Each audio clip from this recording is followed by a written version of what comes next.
Mixing Adventures. My name is Lisa Keegan and we are making a beautiful cauliflower artichoke cheese bake from the US Cookie Dough. If you can't find this on your Cookie Dough, reach out. I'd love to help you find it and set your filters so you've got more search results. Now, I've not yet made this before and I've put it on my list for so long and I've not got to it. So I'm so excited today. Our cauliflower has been freshly picked out of our hydroponics on our back deck. Those of you who've been following along for a while would know that that was what we thought was a cabbage and then it came out as a cauliflower. So that was pretty cool. Picked it today for this recipe. So I've been kind of hanging out for this recipe. Now, if you're looking at artichokes going, ooh, artichokes, let me tell you, the baked artichoke dip on Cookie Dough is next level. Give it a go and see what you think because it's just amazing. So I'm expecting this to be absolutely amazing as well for that reason. So we're going to go straight to start cooking. Now, the first thing we're going to do is let's go start cooking down the bottom. Oh, there we go, preheated oven. So that's fine. And you'll see it's in Fahrenheit because it is that US recipe. Generally speaking, I halve it. So when it says 350 Fahrenheit, I'll go, okay, about 170 Celsius, just approximate. My oven's not fantastic anyway, so it doesn't really matter if it's a little bit higher or a little bit less because it's just dodgy anyway, okay? So one day, kitchen renos will fix that problem, I'm sure.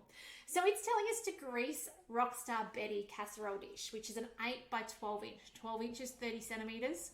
Now I've actually just got, I think mine's an IKEA glass dish. You guys have seen over the winter warmer ones that I've done previously. I've got some beautiful big ones that I use, but hey, if you've just got something like this, use it, okay? Why not? So it says to grease it and set aside. Now I am, of course, going to shortcut some of these steps, just tweak them so I don't have to make things messy and wash them up. So first thing it says is to place a large bowl onto mixing bowl lid. I've read ahead. I know that it wants some cauliflower in that large bowl and we're going to kind of toss it. So guess what I'm going to do? I'm going to use my dish that I'm going to put in the oven.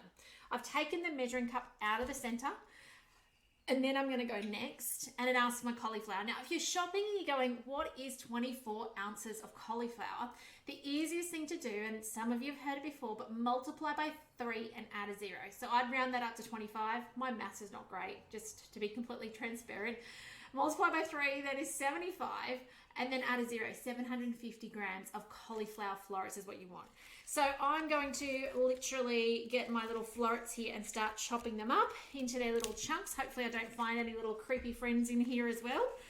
You know, anything's possible when you grow your own, although I have heard of stories of people buying them with their little creepy crawlies. Now these ones, I didn't know if this was actually ready to pick. You can see it's got some beautiful little purple florets coming, but it didn't look like it was getting any tighter. Its little friend on the other end that came out at the same, just actually a little bit later, it looks really super tight and ready to go.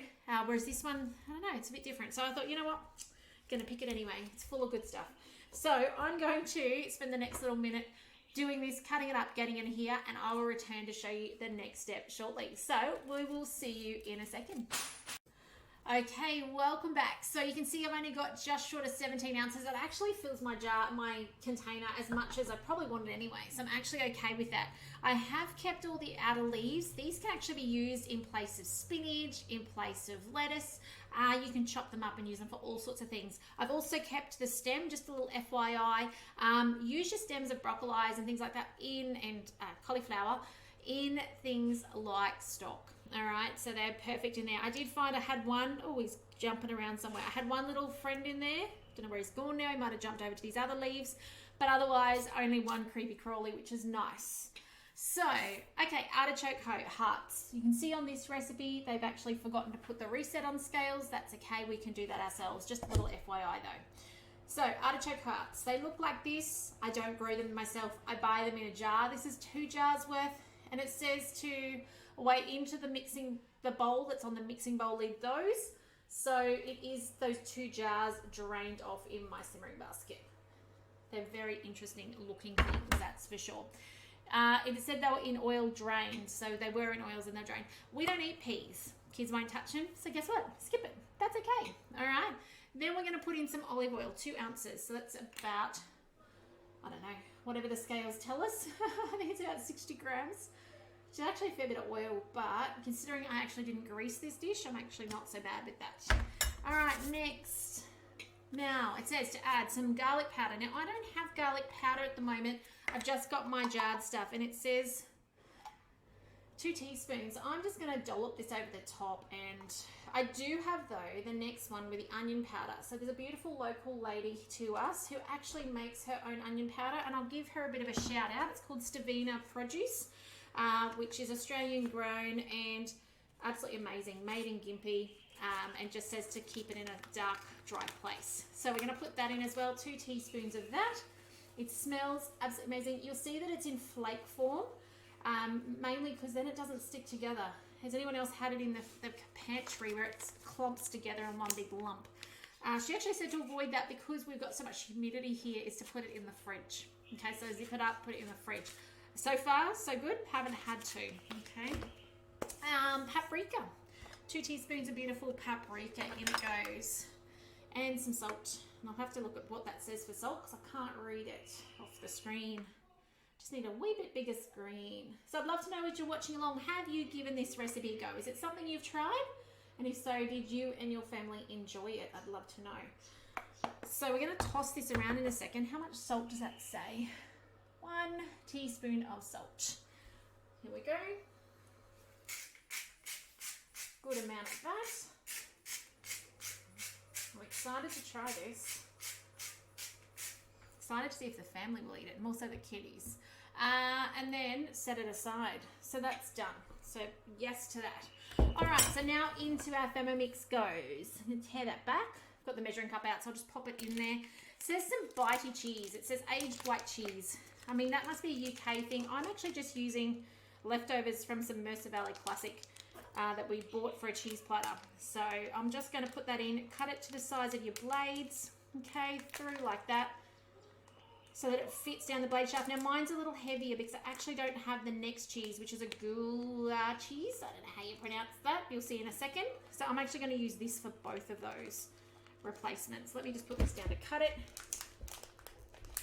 And we'll put it into the machine. And I know I pre-weighed this, so I'll put the lid back on and show you. But it's a little bit over. I think it's about 1.3 over. Put that lid on. See, it's 5. That's okay because the next one asks for 2. And I would have actually swapped that with Parmesan had I had Parmesan. I don't have it, so I'm just going to go without. Could have put some tasty in. I'm not too worried. So I'm just going to leave it as it is. So on with that. And then up we go. 3 seconds, speed 8. Okay, next. So now it says transfer to the bowl with this beautiful cauliflower florets and everything else. So, grating cheese and Thermomix. Oh, so easy. Okay, the tip with grating cheese with your Thermomix is do try and make sure the cheese is cold because otherwise it's too soft. Okay, you'll find that it'll stick and you'll get more like a cream cheese, which is lovely if you want, you know, when I say cream cheese, hang on, I mean a cheese spread. That's what I meant. It'll, you know, it becomes spreadable literally. So, well, this is looking so yummy. So yummy. All right, just pushing it all down so it's all got a space and a place in there. Yum. Okay, next. All right, next up, I'm going to pause this because I've got to get my croutons out of the oven. So give me 1 moment and I'll do that and I'll be back in a sec. Okay, they're fresh out of the oven. And what they actually are, we are predominantly gluten-free where possible here. And this is actually the artisan gluten-free loaf off Cookie Dough. We used it over the last few days and this is just the crusts on either end. So if you look, a lot of them have crust on it. For some reason, people don't eat crust at my house. I don't know that there's going to be enough, but, oh, it'll do. So I've got half of what it's called for. Let's grab that loose bit off the floor and the other few loose bits that went down there too. So, you know what? Don't worry about it. Don't get hung up on the little bit. Don't go, what else we're going to do. It'll be fine. Some parsley, it says 1 ounce. I sent the kids to the garden. I think I got like a skerrick. Anyway, that's okay. It'll be amazing still. I can guarantee it. Okay. So 2 teaspoons of garlic. It says garlic cloves. So we're doing garlic paste because that's what I've got. If you had garlic powder from earlier, use garlic powder. Be fine as well. All right. I hope you feel confident that you can do those things. I hope that by me telling you can, you go ahead and be like, oh, that's okay. I'll just throw that in. I'll just substitute that. Okay. Feel as much as guided recipes are triple tested. And yes, if you play with them too much, they can go wrong. Chances are they'll go right. And if they do go wrong, you can send me a message. Lisa, help. I made this, did this to it, change that. How can I save it? Okay, I'm always only just a message, an email away, okay? And that's what I'm here for. I'm here to help you get the most out of it, gain confidence and skills with your Thermomix. And if you don't have one yet, I'm here to help you get one if you live in Australia on your bench. So reach out. There are awesome gifts from Thermomix in Australia. And I love making sure that when you get one, you keep upskilling, because there is so much it's going to do. If you'd said to me 10 years ago, I'd be making this stuff with a Thermomix, I would have laughed at you. I burnt boiled eggs and boiled rice. Like, seriously, that was my attention span. So I'm here to help you get the most out of it, so please don't ever be a stranger, okay? I love hearing from you. So let's chop this down. Speed 10 for 5 seconds. There's going to be nothing left of it, right? Probably won't take the full time. I say that because I didn't have as much breadcrumbs in there, remember? So that's why I actually made that comment. Transfer to a bowl and set aside. And then there's some other stuff in here. They want you to put some jalapenos, which I'm not going to use. You guys know by now my family don't eat that stuff, and some carrots. And the carrot's actually going to go in here. I actually really wish, if you're watching this video, I wish in hindsight I'd swap these two steps around. Wouldn't it have been good to have done the carrots, tossed them in the dish, and then done the topping? All right, so if you're watching along, cooking along, please don't do what I did. Okay, do it the other way around. I want you to grab those carrots and jalapenos if you're using them, chuck them in at that step before this, because this is your topping, and you could have then just gone one thing on top of the other, right? Anyway, let's do it what it said. Should have read ahead a little more. Sorry, guys.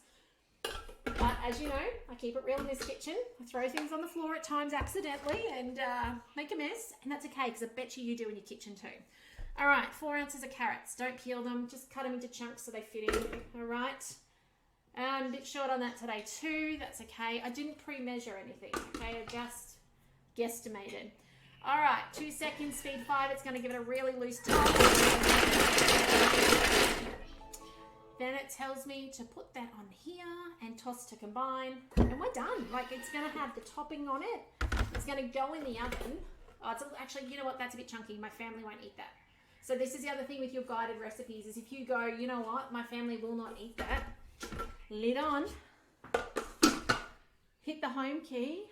And that lets you manually override it. And up to, oh, I'm not even going to do that. I'm just going to drive it up to speed 5 again. There we go. Now, I reckon that chop will depend on how fine you started. You guys know that I'm generally a little bit on the large side with things, because I'm just under pressure, under the pump usually. That's better. I wanted it like a grate, only because I just know that there's some of my family who will not eat that as it is. I don't have anyone in my family who would pick up a carrot and munch on a carrot. I'm looking at this going, you know what? This would look beautiful with red capsicum chopped in it too. So if you've got, and even the cabbage leaves there, not the cabbage, what do we got? Cauliflower leaves. If you've got people in your family who will eat the red cabbage or the green cabbage or the cauliflower leaves, chuck them in at that step. How beautiful would that look in here with that beautiful red popping through it? So hindsight's a wonderful thing. Now it says to toss through. I am just going to give it a wiggle and a jiggle. What I am going to do is, I think I shortchanged the oil. Oh no, I didn't shortchange it, but I'm going to put a little dribble of oil over the top. And then this is going in the oven, and I'll just tell you, actually I'll show you and then I'll tell you how to finish it. So a little bit of oil, because it looks like that carrot could do with it. Probably alright if you got your hands in there. You guys know I don't do hands if I can help it. Beautiful. All right, let's go back to that recipe where it tells us how to finish it. Little bookmark, see a little green bookmark up the top? I can't see for the glare, excuse my hand. I had to put the light over. Okay, toss to combine. Transfer to a casserole dish. Evenly sprinkle with the chopped crouton mix.